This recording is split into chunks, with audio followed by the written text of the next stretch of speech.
I want to formally introduce you because you're the head of genomic medicine and healthy aging unit at SHA.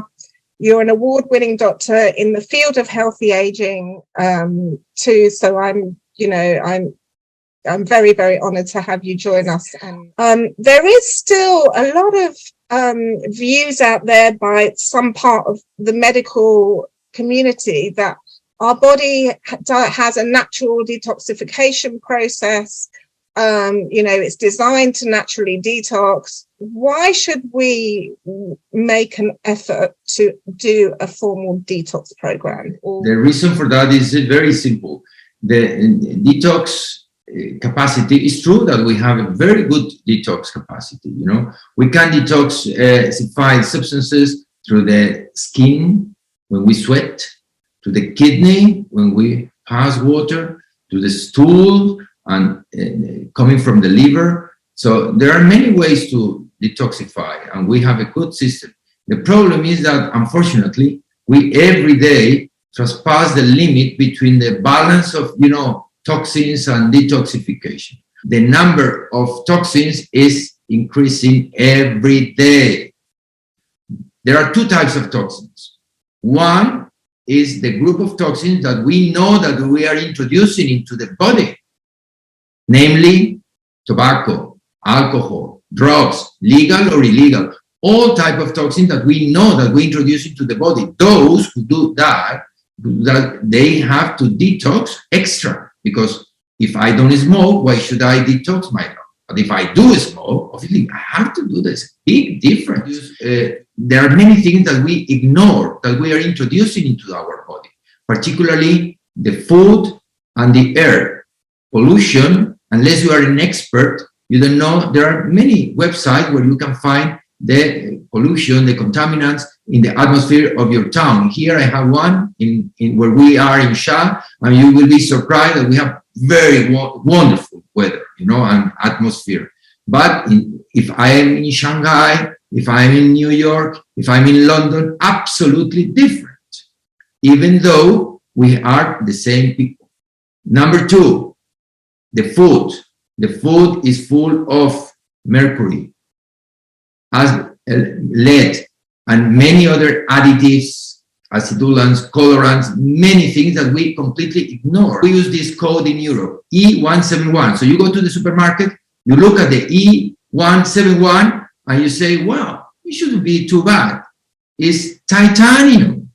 And it's a nanoparticle that can produce cancer. But if we lead what we think is a fairly healthy lifestyle, we don't smoke, we eat organic food, we go out of our way to buy organic food, we try our best, with our practices, we use natural products, we try and keep away with anything with E. Do we still need to detox, you think? Yes, because remember that you say organic food as if the organic food were really organic. This is a big mistake. I tell you, every day, some years ago, we tried to every day to introduce a long list of organic products in the supermarket shelves. And you say, this is new one. But now, what we are doing is exactly the opposite, taking from the organic side. For instance, honey. Honey used to be an organic product, but not anymore at all. Have you read the last study about the honey in the UK, for instance? They found, pesticides in 85% of all the samples of even the small producers. They have that. So honey is full of pesticides. So don't think that because the labels say that it's organic or it's bio. Sometimes this bio or organic is only the excuse to charge you more, but that's all. So we have to be really experts. My recommendation is don't be reasonably, concerned about that, and then have your detox every year. Every year you should do it. Every year. This is my recommendation. Every year. In a normal person, but if you have extra toxins for any reason or extra risk, maybe you have to do that twice. What happens to us if we don't detox in terms of our aging process, and what's the science behind that? Yes, well, there is a lot of information about that. It depends again on your genomic information.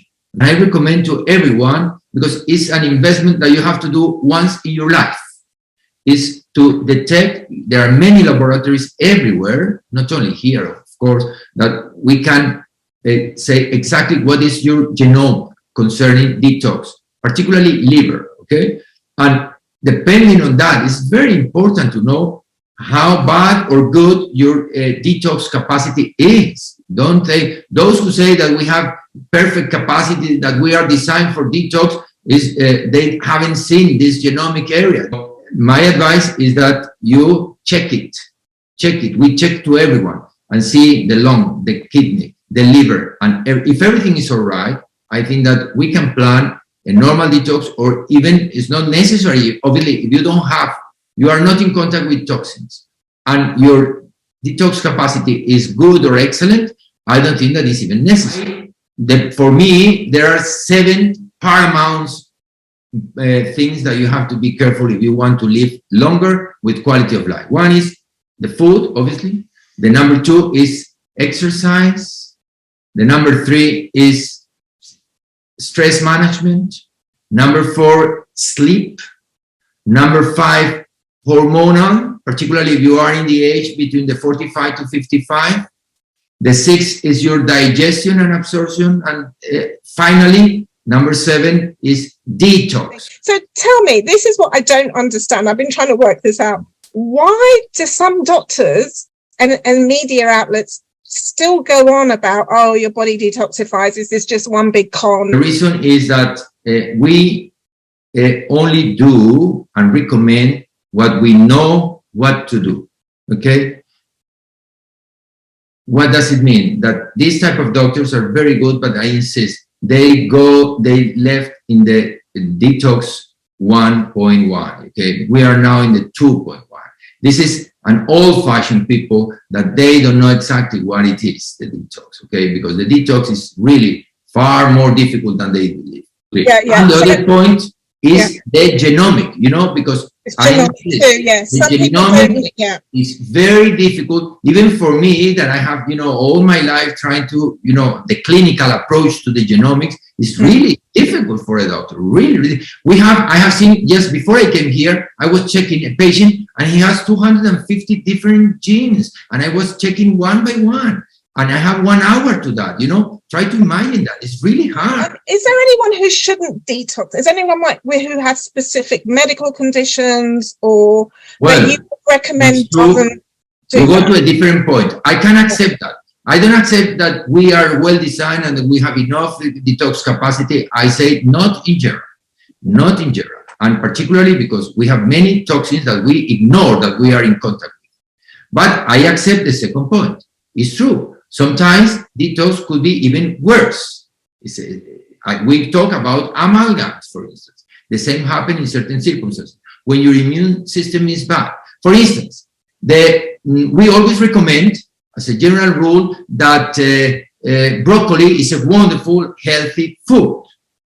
You have heard that. Many people say. Yeah. Maybe the doctor that say that we don't need detox, they say, take broccoli and this is enough. But you will be surprised that some patients, when they eat too much broccoli, they could have even worse conditions, okay? Because you activate certain gene that is bad for that. So the broccoli activate a gene that you should be off. So you switch on something that should be switched off. And this happens sometimes. But the best way to avoid that is to know your capacity. I kindly invite you to have this genomic test, okay? Now, I say it's expensive, but it's no more expensive than a couple of dinners that you can have in a month, okay? And then you can pay for that, and you can see really and discuss with a doctor who really understands that, what is your capacity? And in that point, you can see. Should people detox specifically after a lot of medication or cancer, radiotherapy? We have many examples like all of those things. Cancer because of the cancer itself and because of the medication, because the medication for cancer is really harmful, and radiotherapy, chemotherapy, immunotherapy, there are many problems with that, of course. The medication of any type, particularly statins, for tablets for cholesterol, tablets for blood pressure, tablets for many other things, hormonal treatment sometimes, you know, and yes, of course, we have to do that. But what I try to... People are not told this. You see, people don't know this because they're not told that by their oncologists or anyone else. I have discussed with some colleagues, oncologists and so on, and they say, what are you saying? You know, I want this gentleman to survive. Don't tell me this, okay? So this is, sometimes they are not interested in the side effects. They have to say, but what we have to know is that it's perfectly possible to do the two things at the same time. Detox and use that. Okay, so this is perfectly possible. Coming back to the gut, the best way to detoxify the gut, yes, is through probiotics, prebiotics, and postbiotics. We have to give a good. The prebiotics could be with the food. With the food we can find prebiotics. With the normally the probiotics we need to supply with the supplementation, okay? So you have to take it. But naturally, you can give a lot of the prebiotics. Remember that is the food where that you use your flora needs. So if you have a good, healthy food, then you can have a very good detox. The best example is the best superfood that I always recommend to all my patients. And for you is my recommendation. Miso soup. Do you like miso soup? No. Miso soup is amazing. This is the reason. Remember that Japanese people live longer than the rest of the planet. They are the winners. They are the top of the class.